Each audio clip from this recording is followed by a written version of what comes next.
কেরানীগঞ্জের মধ্যে ঘুরতে আসার একটি সেরা জায়গা, যেখানে ধলেশ্বরী, কালীগঙ্গা আর বুড়িগঙ্গা নদী এসে মিলেছে সেই অনন্য সৌন্দর্যের তিন মোহনা।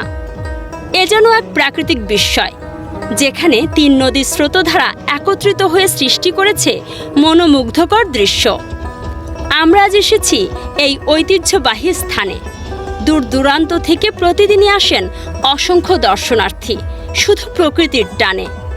চারদিকে নদীর বুকে ভেসে চলা নৌকা, জেলের জাল ফেলার দৃশ্য আর বাতাসে ভেসে আসা নদীর গন্ধ সব মিলিয়ে যেন অন্যরকম এক অনুভূতি। এখানে পৌঁছানো খুব সহজ। কলাতিয়া বাজার থেকে ঢালিকান্দি গোদারাঘাট পর্যন্ত সড়কপথে এসে সামান্য হেঁটেই পেরোনো যায়। আবার হেমায়তপুর সিএনজি স্ট্যান্ড থেকে সরাসরি আসা যায় কয়েক মিনিটেই। চাইলে রামেরকান্দা কিংবা রোহিতপুর থেকেও সিএনজিতে আসতে পারবেন অনায়াসে। বিকালের দিকে যখন সূর্য পশ্চিম আকাশে হেলে পড়তে থাকে, তখন নদীর পানিতে রঙিন আভা ছড়িয়ে পড়ে।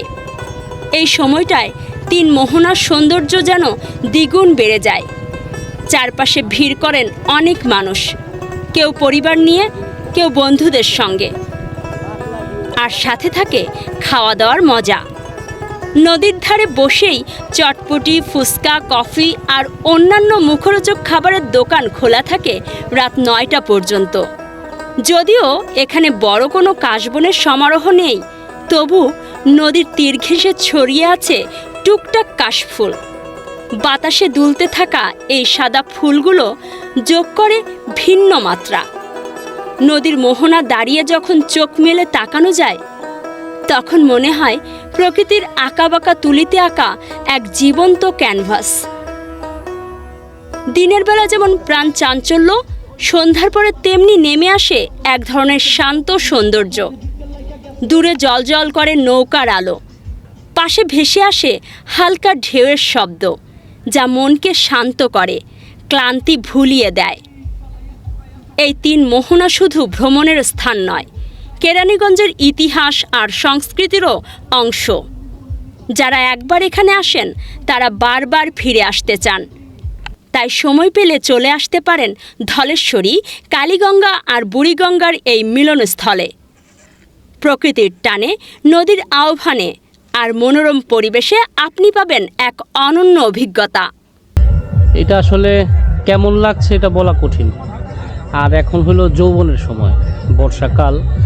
এই ধলেশ্বরীর ত্রিমোহনা কতটা আপনার যৌবন নিয়ে খেলা করে, এটা আসলে এখানে না আসলে বোঝা যাবে না।